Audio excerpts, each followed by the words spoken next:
जी नमस्कार दोस्तों, एक बार फिर से आपका स्वागत है आपके अपने चैनल मैथ्स लाइव 2.0 में, जहां हर दिन वीवीआई ऑब्जेक्टिव क्वेश्चन मैं लेकर आता हूं प्रत्येक दिन बिहार बोर्ड मैथमेटिक्स क्लास की। तो आज भी एक बेहतरीन सेशन होने वाला है।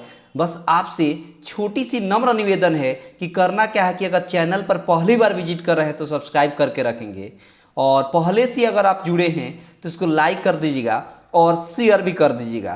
ताबड़तोड़ आज हम लोग बैटिंग करने वाले हैं और धुआंधार बैटिंग के साथ हम लोग सॉल्व करेंगे ट्रिक और कंसेप्ट के साथ।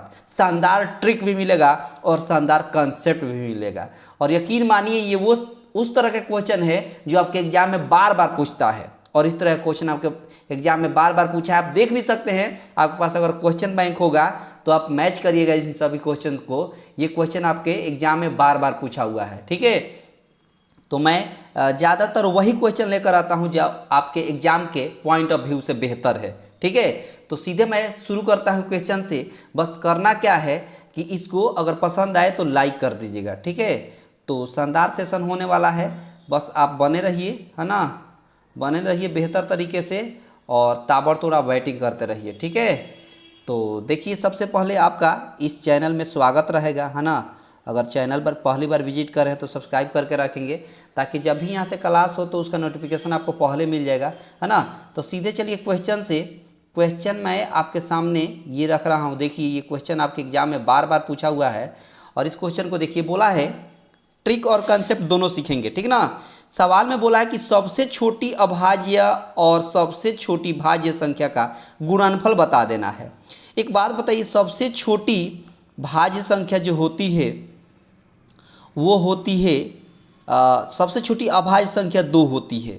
सबसे छोटी अभाज्य संख्या कौन होती है? 2 होती है। और सबसे छोटी भाज्य संख्या 4 होती है, एक नहीं। वो इसलिए एक न तो अभाज्य संख्या होती है और न ही भाज्य संख्या होती है, क्योंकि एक एक ऐसी संख्या है जिसमें हम 1 से भाग दें तो सब में लग जाएगी। किसी भी संख्या में 2 से 1 से भाग लग जाएगी, इसीलिए एक को न भाज्य रखा गया है और न ही अभाज्य। तो सबसे छोटी अभाज्य संख्या 2 हो गई और सबसे छोटी भाज्य संख्या 4 हो गई। इन दोनों का गुणनफल पूछा है, तो गुणा करिएगा तो क्या मिलेगा? तो कहिएगा 4 दूना 8 मिलेगा। क्या मिलेगा? 4 दूना 8। इस तरह से आपका ऑप्शन हो गया कौन सा? ऑप्शन सी हो गया। ऑप्शन कौन सा हो गया? सी हो गया। ऑप्शन सी हो गया। चटका दिया आपने बेहतर तरीके से, बहुत शानदार। आगे देखिए, अगला क्वेश्चन आपके स्क्रीन पर ये रहा। बहुत शानदार शानदार क्वेश्चन है, ताबड़तोड़ बैटिंग करेंगे। ये लीजिए, ये क्वेश्चन बोला है कि 2 संख्याओं दिया है a और 18, और बोला है कि इसका लॉसा 36 दिया है और मौसा 2 दिया है, तो a का मान बता दे। 2 संख्या, देखिए फार्मूला क्या होता है? 2 संख्याओं का गुणनफल बराबर होता है HCF इंटू LCM। 2 संख्या कौन कौन दिया है? तो कहिएगा a दिया है और 18 दिया है। दोनों संख्याओं का गुणनफल जो है वो किसके बराबर होता है?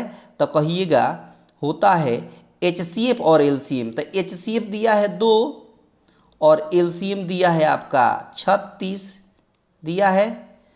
अब देखिए, ये 18 से 18 दूना 36 2 बार में कैंसिल हो गया, तो यहाँ से 2 में 2 से गुणा करेंगे तो कितना हो जाएगा?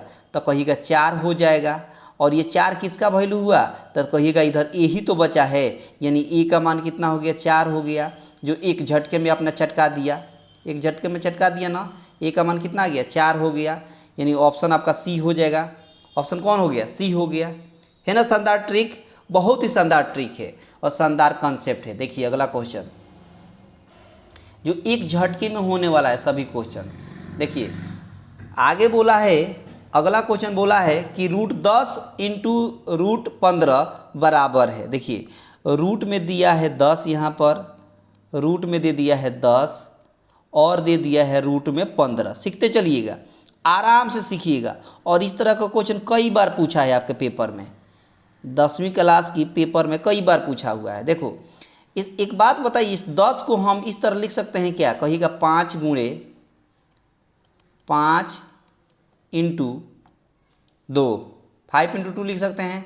और इसके अंदर 15 भी दोनों को साथ में लिख देते हैं। 10 और 15 को साथ में ही 15 लिख देते हैं। 15 और 10 को साथ में ही रूट में लिख देते हैं। तो 15 को लिखिएगा तो कहिएगा 3 गुणे 5, 3 गुणे 5 यानी 3 × 5 हो गया। इसका मतलब कि ये 2 5 में से जोड़ा में से पेयर में से एक बाहर निकलेगा 5, तो कहिएगा 5 बाहर निकल गया, ठीक है जी। लेकिन 2 और 3 का पेयर नहीं बनेगा, तो ये रूट के ही अंदर रहेगा, तो ये रूट के अंदर हो गया 6, यानी आंसर आपका हो गया 5√6। आंसर क्या हो गया 5√6, यानी ऑप्शन हो गया ए। ऑप्शन क्या हो गया ए हो गया। इसको भी चटका दिए आप, बेहतर तरीके से चटकाए हैं। सब के सब क्वेश्चन आपके एग्जाम के पॉइंट ऑफ व्यू से है। अगर पसंद आ रहा है तो लाइक कर देंगे, ठीक है। आगे देखिए, ये लीजिए, ये क्वेश्चन बहुत शानदार है और बहुत आसान है। बोला है कि √7 क्या है। √7 बाबू अपरिमेय संख्या है। रूट में जब भी संख्या दिखाई दे अपरिमेय, सिवाय उसके जिसका वर्गमूल पूरा पूरा निकलता हो, क्योंकि रूट में ऐसी संख्या जो यहाँ पर अगर रूट में है, और हमने अभी बताया कि रूट वाली संख्या अपरिमेय, लेकिन सिवाय उसके बोल दिए जिसका वर्गमूल पूरा पूरा निकलता हो। देखिए ये रूट के अंदर है 4, लेकिन इसका पूरा पूरा वर्गमूल निकल जाएगा 2 बाहर, ठीक है। इसलिए ये रूट में रहते हुए भी अपरिमेय नहीं बल्कि परिमेय हो जाएगा। लेकिन ये संख्या रूट में 7 है, इसका पूरा पूरा वर्गमूल नहीं निकलेगा, इसलिए ये रूट के अंदर ही रहेगा और इस वजह से ये अपरिमेय संख्या बन जाएगा। क्या बन जाएगा अपरिमेय संख्या बन जाएगा, यानी ऑप्शन हो जाएगा बी। ऑप्शन कौन सा हो जाएगा बी हो जाएगा। ऑप्शन कौन सा हो जाएगा बी हो जाएगा। है ना शानदार ट्रिक, बहुत शानदार ट्रिक है। चटकाते चलिए और सीखते चलिए। आगे देखिए, अगला क्वेश्चन देखिए कितना शानदार है। बोला है कि देखिए 2,10 और 20, इसका निकाल देना है आपको एलसीएम और एचसीएफ का रेशियो। तो पहले एलसीएम निकालेंगे। एलसीएम निकालने का तरीका देखिए, एलसीएम निकालने का टेक्निक देखिए कितना शानदार ट्रिक है, बहुत शानदार ट्रिक है। देखिए 2 के पहाड़ा में 10 आता है, 2 के पहाड़ा में 10 आता है तो 2 काट दीजिए, काट दिए, ठीक है। 10 के पहाड़ा में 20 आता है तो 10 को भी कैंसिल कर दीजिए, कर दिए। अब बच गया क्या 20। तो इस सवाल का एलसीएम 20 रहा, मतलब यहाँ हो गया 20, क्या हो गया 20 हो गया, बहुत बढ़िया। यानी एलसीएम हो गया 20। अब एचसीएफ कैसे निकलता है तो सीखिए। एचसीएफ निकालने का तरीका देखिए, यहाँ पर हो गया 2, यहाँ पर क्या हो गया 2 हो गया, ठीक है जी, ठीक है। कोमा 10 दिया है, ठीक है, और कोमा 20 दिया है। अब समझिए, इसमें ऐसी संख्या ढूंढिए कॉमन जिससे तीनों में बारी बारी से भाग दें तो पूर्णतः कट जाए, यानी पूर्णतः विभाजित हो जाए।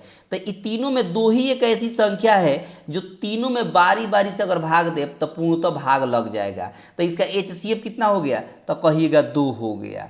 तब एलसीएम आया था 20 और एचसीएफ आ गया 2। अभी दोनों का रेशियो निकाल देना है। क्या निकाल देना है रेशियो। तो देखिए कटेगा 2 से दोनों, तो 10 बार में 20 कट गया और 1 बार में 2 कट गया, तो 10 रेशियो आपका एक सवाल का आंसर रहा। देखिए कितना शानदार तरीके से आपने चटका दिया। तो 10:1 यानी ऑप्शन बी हो गया। है ना शानदार ट्रिक, बहुत शानदार ट्रिक है। और इस ट्रिक से अगर आप सॉल्व करते हैं तो यकीन मानिए आप एक झटके में हर सवाल बनाइएगा। मैंने क्या बताया था, ट्रिक और कॉन्सेप्ट दोनों सीखते चलिएगा सवाल में। बहुत शानदार ट्रिक है, बहुत शानदार ट्रिक, देख लीजिए।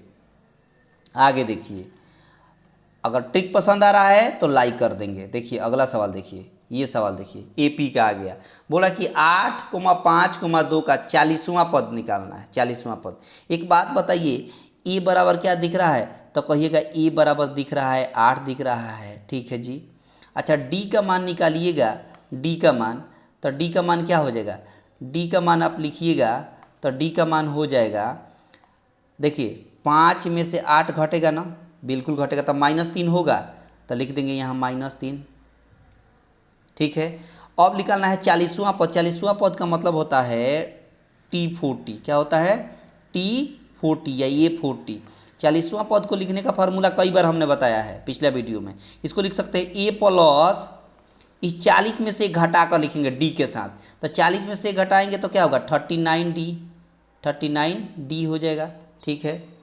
यहाँ पर 39D होगा, देख लीजिए यहाँ पर 39 डी होगा, एक घटा कर लिखा जाता है। अब देखिए ना, अब इसी में वैल्यू पुट कर देना है, आंसर हो जाएगा एक झटके में।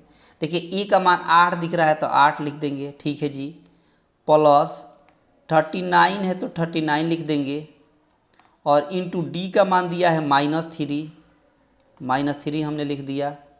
अब इसको कैलकुलेट करके आंसर बता देना है। 8 हो गया, प्लस माइनस गुणा होगा, यहाँ माइनस है यहाँ प्लस है, गुणा करेंगे तो माइनस होगा, और 3 से 39 में गुणा कर लेंगे तो 40 में पहले 3 से गुणा कर लीजिए और 3 घटा लीजिए। 39 से 3 में गुणा करने का तरीका देखिए, 39 में 3 से गुणा करने का तरीका देखिए, क्या करिएगा कि 39 में 3 से गुणा करने में अगर तकलीफ हो तो क्या करिए, 40 में 3 से गुणा करिए तो 120 होगा, और 120 में से 3 घटा लीजिए तो 117 हो जाएगा। कितना हो जाएगा, 117 हो जाएगा। अब 117 में से 8 घटेगा तो माइनस में आएगा ना, तो माइनस कितना हो जाएगा, 109। कितना हो जाएगा, 109। और यही आपके सवाल का आंसर है एक झटके में, option number B. Option number B चटका दिया बहुत शानदार तरीके से, बहुत बढ़िया। आगे देखिए, अगला सवाल देखिए, बहुत शानदार ट्रिक है। ये देखिए, ये सवाल में बोला है, देखिए सवाल में बोला है 2 अंकों वाली कितनी संख्याएं 3 से विभाज्य है। 2 अंकों वाली कितनी संख्याएं 3 से विभाज्य है। तो देखिए 2 अंकों वाली संख्या कहाँ से स्टार्ट होगी, तो कहिएगा 12 से स्टार्ट होगी। कहाँ से, 12 से। तो 12 फिर 15, देखते चलिए 15 कोमा 18 दिख रहा है, कोमा 18 कोमा 21 ऐसे है। कहाँ तक, तो कहिएगा 99 तक। कहाँ तक, 99 तक।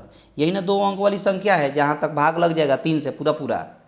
अब कितनी है, तो ट्रिक देखिए, यानी एन का मान निकालना है, और एन का मान निकालने का ट्रिक मैंने कई बार बताया है, फिर से सीख लीजिए। क्या करिए, सबसे लास्ट टर्म में से फर्स्ट टर्म को घटा दीजिए। ट्रिक सीखते चलिएगा, सबसे लास्ट टर्म में से फर्स्ट टर्म को घटा देंगे, यानी 99 में से 12 घटाएंगे तो 87 होगा। कितना होगा बाबू, तो कहिएगा 87 होगा। ठीक है जी। अब इसमें भाग दे दीजिए इसके डिफरेंस से, कॉमन डिफरेंस यानी डी से। तो डी का मान कैसे निकलता है, 15 में से 12 घटा दो, चाहे 18 में से 15 घटा दो, कहीं से घटाओ तो 3 ही आएगा। तो नीचे मैंने लिख दिया 3, इसमें 1 जोड़ दीजिए तो देख लीजिए ट्रिकली आप एन का मान बता सकते हैं। एक झटके में ये आंसर हो चुका है। बस 3 से भाग दीजिए 87 में तो कितना होगा, 3 दूना 6 और 3 त्रिका 9, 29 होगा। 29 में 1 यहाँ पर जोड़ देना है, तो 29 में 1 जोड़िएगा तो कितना होगा, 30 होगा। यानी ऑप्शन सी हो जाएगा। ऑप्शन कौन हो जाएगा, सी हो जाएगा। एक झटके में रहा, बहुत शानदार ट्रिक है, नहीं तो आप फार्मूला से बनाते तो काफ़ी ज़्यादा वक्त लगता। तो ट्रिक्स पसंद आ रहा है बहुत शानदार तरीके से। आगे देखिए, देखते चलिए और उड़ाते चलिए, शानदार ट्रिक है। आगे बोला है कि √3 √12 और √27 को डॉट डॉट का सारवा अंतर यानी डी का मान निकाल देना है। तो देखिए ना, एक बात बताइए, यहाँ पर दिख रहा है √3, ठीक है, फिर दिख रहा है रूट के अंदर क्या 12, ठीक है जी, फिर यहाँ पर दिख रहा है रूट के अंदर क्या 27, ठीक है जी। अब इसको ना थोड़ा सा फैक्टर करके लिखिए, तो यहाँ हो गया √3, ठीक है। आगे देखिए, 12 को हम 2√3 लिख सकते हैं, बिल्कुल लिख सकते हैं, ठीक है। अच्छा, 27 को हम 3√3 लिख सकते हैं, कोई दिक्कत नहीं, 3√3 लिख सकते हैं, बहुत बढ़िया। अब कॉमन डिफरेंस निकालने का क्या तरीका है, घटा देंगे। सेकंड में से फर्स्ट को घटाइए, अच्छा है, थर्ड में से सेकंड को घटाइए, हर परिस्थिति में सेम आएगा। तो मान लीजिए कि 2√3 में से √3 एक घटाएंगे तो √3 न होगा, होगा कि नहीं होगा, √3 होगा। तो यही कॉमन डिफरेंस आ गया, कितना, √3। यानी ऑप्शन नंबर बी एक झटके में आंसर है ना। शानदार तरीका, बहुत शानदार तरीका है। एक झटके में आंसर आपने बी बताया, एक झटके में आपने आंसर क्या बताया, बी बताया, ठीक है। आगे देखिए, अगला क्वेश्चन देखिए, बस देखते रहिए और सीखते रहिए, शानदार क्वेश्चन है। ये देखिए, ये बोला है कि 2 समरूप त्रिभुज है, ठीक है, और उनकी भुजाओं का अनुपात दिया है, तो क्षेत्रफल का अनुपात। देखिए ना, बहुत शानदार ट्रिक है। देखिए, जब भी आपको साइड का क्या दे, साइड का रेशियो दे, साइड का रेशियो क्या दिया है, तब दिया है 4:9। कितना दिया है, 4:9। और जब भी आपको एरिया का क्या पूछ दे, रेशियो पूछ दे एरिया का, तो कुछ नहीं करना है, इसका एक्सवायर करके, दोनों का एक्सवायर करके यहाँ लिख देना है। यानी 4 का एक्सवायर और 9 का एक स्क्वायर। तो 4 का एक स्क्वायर होता है 16 और 9 का एक स्क्वायर होता है 81। जहाँ पर आपने एक झटके में चटका दिया 16:81 यानी ऑप्शन नंबर बी। देख लिए। अगर यहीं पर एरिया का रेशियो दिया रहता, आप पूछ देता कि साइड का रेशियो बताइए, तो इसका एक स्क्वायर रूट करके लिख देते हैं, यानी इसका वर्गमूल लिख देते हैं, इसका एरिया का वर्गमूल निकाल देते हैं तो साइड का रेशियो निकल जाता। और साइड का रेशियो दिया है, एरिया का रेशियो निकालने के लिए एक स्क्वायर करके लिख देंगे तो एक झटके में आंसर हो गया। उम्मीद करते होंगे कि आपको बात समझ में आ रही होगी। ठीक है, आगे देखिए। अगर एक बार में बात समझ में ना आए तो वीडियो को पीछे करके फिर से दोबारा देख लीजिएगा। ठीक है, आगे देखिए। आगे बोला है कि बहुलक बता दीजिए। बहुलक जो बहुत आसान होता है, बहुलक मतलब जो बहुत आसान होता है। देख लीजिए इस संख्या में सबसे ज़्यादा बार कौन सी संख्या आई है वही होगा बहुलक। तो 7 जो है वो ज़्यादा बार आई है। क्या आई है? 7 जो है वो ज़्यादा बार आई है। आप देख सकते हैं 7 एक ऐसी संख्या है जो ज़्यादा बार आई है। दिख रहा है? एक मिनट रुक जाइए, मैं दिखा रहा हूँ। हाँ, 7 जो है वो ज़्यादा बार आया है। देखिए ना, देखिए ये रहा, ये रहा। तो इसका बहुलक कितना होगा? 7 होगा। कितना होगा? 7 होगा। यानी ऑप्शन कितना हो जाएगा? सी हो जाएगा। चटका दिया आप बेहतर तरीके से। देखिए जब भी बहुलक निकालना हो तो देखिएगा वैसी संख्या में, उस आंकड़े में यानी उस डेटा में देखिएगा कि सबसे ज़्यादा बार संख्या कौन आई है, वही उस सवाल का बहुलक कहलाएगा एक झटके में। ठीक है, यहाँ देखिए। अब अगला सवाल देखिए, बहुत आसान आसान सवाल है, देखते चलिए और उड़ाते चलिए। बोला है कि यहाँ पर संख्या दे दिया है। देखिए क्या क्या दिया है, दिया देखिए 3 दे दिया है। ठीक है जी। 4 दे दिया है। ठीक है, आगे देखिए 4 के बाद 5 दे दिया है। ठीक है, 5 के बाद 17 दे दिया है। ठीक है, और उसके बाद x भी दे दिया है। ठीक है जी। और कह दिया कि x का मान बताइए और माध्य कितना दिया है? 6 दिया है। तो देखिए 6 दिया है ना, तो 6 को माध्य लिख लीजिए। लिख लीजिए। अब गिनिए संख्या ऊपर वाला, गिनिए कितना दिया है। संख्या ऊपर वाला गिनिए कितना दिया है। तो कहिएगा 3 4 5 7 17 x 2 4 5 बार लिखा गया है। संख्या टोटल कितना है? x को मिलाकर 5। इसमें क्या करिए, इस माध्य में 5 से गुणा कर दिए। ट्रिक सीखते चलिए। इस माध्य में 5 से गुणा करिए तो कितना होगा? 30 होगा। कितना होगा? 30 होगा। अब 30 में से क्या करिए, घटा दीजिए। x को छोड़कर जितना संख्या दिख रहा है उस सबको जोड़कर 30 में से घटा दीजिएगा तो x का मान एक झटके में निकल जाएगा। याद रखिएगा, माध्य जितना दिया रहे उसको लिख लीजिएगा। उसके बाद x को इंक्लूड करके मिलाकर बताइएगा कि कितना संख्या। तो कहिएगा 5 संख्या है। ठीक है, तो 5 से इस माध्य वाला जितना दिया रहे उसमें गुणा कर लेंगे। जो भी आएगा वो क्या करेंगे, x को छोड़कर बाकी जितना संख्या रहेगा सबको जोड़कर इस 30 में से घटा लीजिएगा, या जो भी यहाँ संख्या है इसमें से घटा लीजिएगा। तो देखिए ना, 4 3 मिलकर 7, 7 5 12, 7 5 12। अब 12 में 17 जोड़ेंगे तो कितना होगा? 29 होगा। 12 में 17 जोड़ने पर कितना होगा? 29 होगा। तो इस 30 में से 29 घटाएंगे तो एक ही तो होगा जो ऑप्शन ए में दिख रहा है। तो x का मान कितना हो गया? 1 हो गया। बहुत शानदार ट्रिक है, आपको समझ आया होगा। उम्मीद करते हैं कि बेहतर समझ आया होगा। आगे देखिए, अगर एक बार में ना समझ में आए तो वीडियो को पीछे करके दोबारा देख लीजिएगा। यहाँ देखिए ये सवाल बोला है कि प्रथम 5 विषम संख्याओं का माध्य बताइए। प्रथम 5 विषम संख्या कौन होती है? तो कहिएगा 1 होती है। ठीक है, 3 होती है। ठीक है जी, 5 होती है। ठीक है, उसके बाद 7 होती है और 9 होती है। कितना होती है? 9 होती है। माध्य पूछा है तो बीच वाली संख्या, तो बीच वाली संख्या क्या दिख रही है? 5 दिख रही है और एक झटके में आंसर 5 हो गया। लेकिन एक और तरीका है जहाँ पर ये लिखना भी नहीं पड़ेगा, जहाँ पर ये लिखना भी नहीं पड़ेगा, एक झटके में बता दीजिएगा। याद रखिए, जितना संख्याओं विषम संख्याओं का माध्य पूछे, जितना भी विषम संख्याओं का माध्य पूछे वही आंसर होता है। इसमें 5 विषम संख्याओं का माध्य पूछा है 5, तो आंसर 5 हो जाएगा। अगर 7 विषम संख्याओं का माध्य पूछता तो 7 होता। 9 विषम संख्याओं का माध्य पूछता तो 9 होता। 21 विषम संख्याओं का माध्य पूछता तो 21 होता। इस तरह एक झटके में आप आंसर बता सकते हैं। पसंद आया? बहुत बढ़िया। आगे देखिए, अगला क्वेश्चन देखिए। अगला क्वेश्चन आंकड़ा दे दिया है 24 15, 22, 13, 9 और दे दिया है 30 और बोल दिया है कि परिसर बता दीजिए। परिसर निकालने का सबसे शानदार ट्रिक देखिए, सबसे बड़ी संख्या में से सबसे छोटी संख्या घटा देंगे बाबू। सबसे बड़ी संख्या में से सबसे छोटी संख्या घटाएंगे। याद रखिए, एक झटके में आंसर हो जाएगा परिसर। तो परिसर में सबसे बड़ी संख्या क्या दिख रही है? 30 दिख रही है। तो हमने लिख दिया, मान लीजिए यहाँ पर 30 लिख दिया, ठीक है जी। माइनस सबसे छोटी संख्या क्या दिख रही है? तो कहिएगा 9 दिख रहा है, तो हमने यहाँ पर 9 लिख दिया, ठीक है। अब 30 में से 9 घटा दीजिए तो 21 आपके सवाल का आंसर एक झटके में हो गया। बोलिए बात समझ में आया? यानी ऑप्शन नंबर बी हुआ। बोलिए समझ आया? है ना शानदार ट्रिक? बहुत बढ़िया।